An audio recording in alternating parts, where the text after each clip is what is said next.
Des insultes antisémites ont été prononcées Lesquelles, à son encontre. Lesquelles Celle que je vous disais là, dégage, sioniste, on n'a pas besoin des juifs avec nous. Voilà Alors, ce qui a été entendu à l'occasion de ce rassemblement en l'hommage d'Aboubacar Cissé. Que les choses soient très claires. Si quelqu'un a dit « on n'a pas besoin des juifs avec nous », c'est inacceptable et évidemment je le condamne.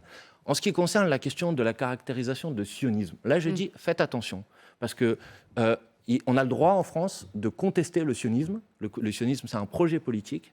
On a le droit de dénoncer le sionisme et ça ne fait pas de quelqu'un qui le dénonce un antisémite. D'ailleurs, la preuve, c'est que vous avez y compris des personnes juives qui se caractérisent comme étant des personnes antisionistes. Donc il faut faire attention. Vous dites antisioniste, ça veut dire contre la création de l'État d'Israël? Mais moi, vous allez dans la définition contre son gouvernement précisément, c'est la difficulté du terme. Oui. C'est que c'est un terme qui peut avoir plusieurs sens. Exact.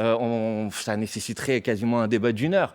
Originellement, le sionisme, c'était l'établissement d'un foyer étatique national juif. Ensuite, il y a eu différentes évolutions du sionisme. Par exemple, il y a un sionisme religieux, extrémiste, qui dit cet État doit prendre ce qu'il considère comme étant la région historique, donc la négation de la possibilité de la reconnaissance d'un État palestinien. Ce n'est pas le cas de Jérôme Gatch, par exemple, qui lui veut 2 États. Donc il y a différentes formes de sionisme. Je pense que les gens qui l'utilisent dans le contexte actuel dénoncent une forme de complicité ou d'absence de réaction face aux actions qui sont commises aujourd'hui par l'État d'Israël et le gouvernement de M. Netanyahou vis-à-vis de la population gazaoui.